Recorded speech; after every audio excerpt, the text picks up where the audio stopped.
It was past midnight when my phone rang. My best friend's voice shook on the other end.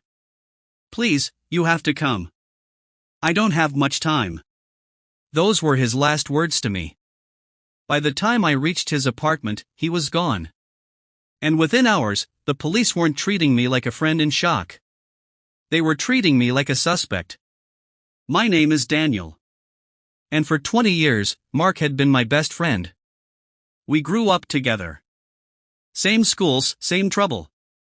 But while I settled down with a steady job, Mark's life was different. He was wild. Reckless. Always chasing quick money and fast thrills. Still, no matter how many bad decisions he made, I stood by him. Because loyalty was all we had. And that's why, when he called me that night begging for help, I didn't hesitate. I grabbed my keys. And I drove. Mark lived in a rundown building on the edge of town. When I arrived, his door was half open. I stepped inside, calling his name.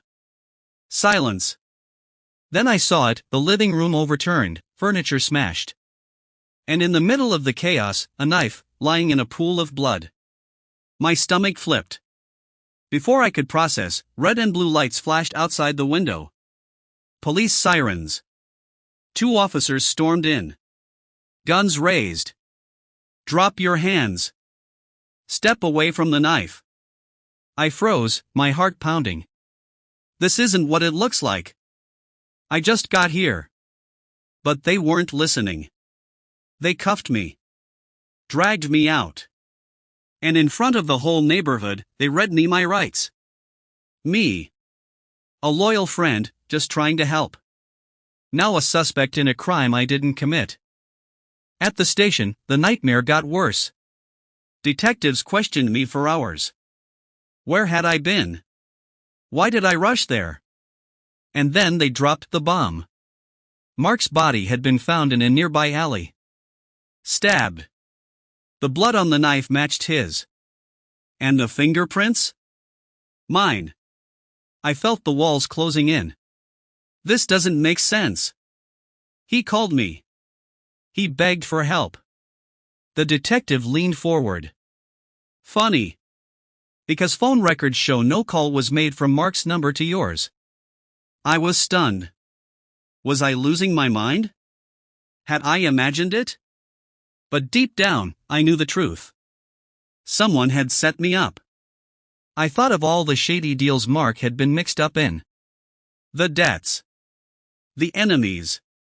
And it hit me, this wasn't just bad luck. This was deliberate.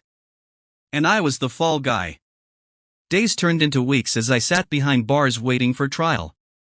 Friends stopped visiting. My boss fired me. Even my family started to doubt me. Whispers of guilt followed me everywhere. But then, just when I thought it was over, a crack appeared. A young detective new on the force slipped me a file during questioning.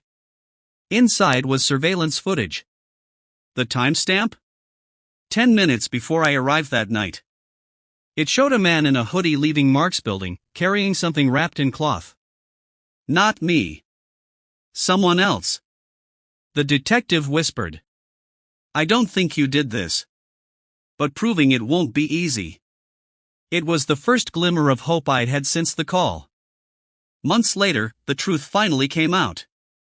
The man in the hoodie was tied to a gang Mark owed money to. They killed him, staged the scene, and used me as the perfect cover. The charges were dropped. I walked free. But freedom didn't feel like victory. I'd lost my job. My reputation. Even some of my closest relationships. All because I answered a friend's final call. Here's what I learned. Backhand index pointing right loyalty is noble. But blind loyalty can destroy you. Backhand index pointing right sometimes, the people you'd die for are already dead inside. And the hardest truth? When a friend drags you into their darkness, you don't just risk your trust. You risk your life. So next time your phone rings in the dead of night, ask yourself. Are you running to save them, or walking straight into a trap?